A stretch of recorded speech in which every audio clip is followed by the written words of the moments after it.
ایک دلکش گندم کا کھیت جہاں تک آنکھ دیکھ سکتی ہے پھیلا ہوا ہے۔ خواتین و حضرات، ہمارے چینل پر واپس خوش آمدید، جہاں ہم زرعی مشینری کی دلچسپ دنیا کو تلاش کرتے ہیں۔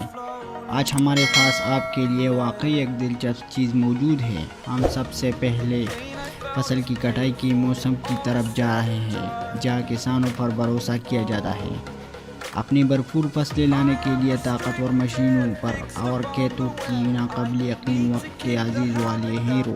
تھریشر مشین سے بہتر اور کون سی مشین پیش کی جائے؟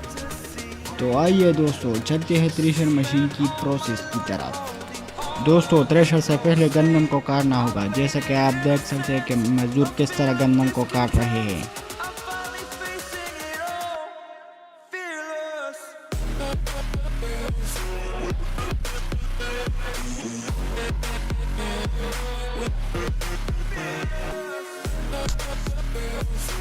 اور پھر اس کے بعد گندم کو ایک جگہ اکٹھا کر رہے ہیں۔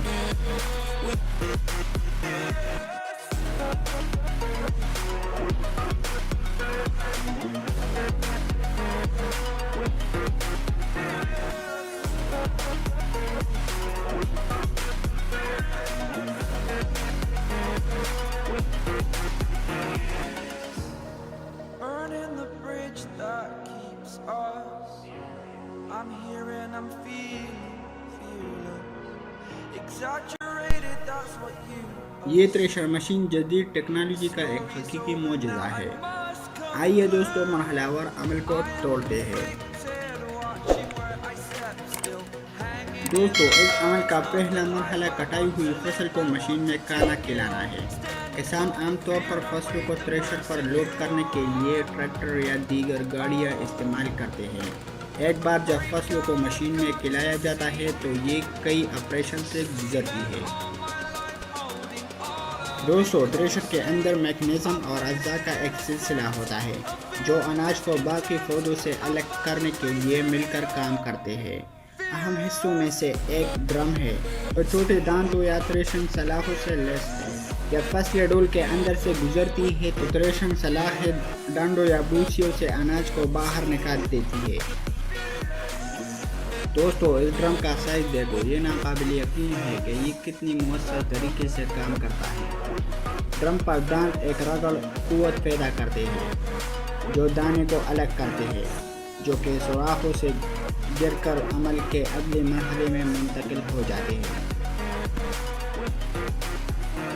دوستو تھریشنگ کے عمل کے بعد مشین جالی اور پنکھوں کے امتزاج کا استعمال کر کے اناج بوسی یا دیگر ملبے سے الگ کرتی ہے۔ اناج زیادہ بھاری ہوتا ہے اور جالی سے گرتا ہے، جبکہ پنکھوں کے ذریعے بوسا اڑ دیا جاتا ہے جس سے صاف اناج جمع کرنے کے لیے تیار رہتا ہے۔ دوستو اس پر ایک نظر ڈالیے، تھریشر مشین کی بدولت اناج کسی قسم کی نجاست سے پاک ہے۔ یہ ناقابل یقین ہے کہ یہ مشین کسانوں کے لیے کتنا وقت اور محنت بچاتی ہے۔ ایک بار جب اناج الگ ہو جاتا ہے تو یہ تھیلیوں میں جمع کیا جاتا ہے۔ اس کے بعد اسے مزید پروسیس کیا جاتا ہے یا مارکیٹ میں فروخت کیا جا سکتا ہے۔ اسی جیسی جانوروں کی خوراک کے طور پر استعمال کیا جا سکتا ہے۔ دوستو ہم نے اس پورے عمل کا مشاہدہ کیا ہے کہ کس طرح تھریشر مشین کھیت پر اپنا جادو چلاتی ہے۔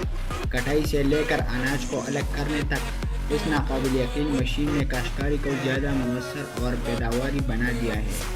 دوستو گندم تھریشر کرنے کے بعد اس کا بوسا رہتا ہے، اور یہ جو بوسا ہے یہ بڑے بڑے تھیلیوں میں ڈالتے ہیں، اور اس کے بعد یہ بوسا جانور کی خوراک کے لیے استعمال کیا جا سکتا ہے۔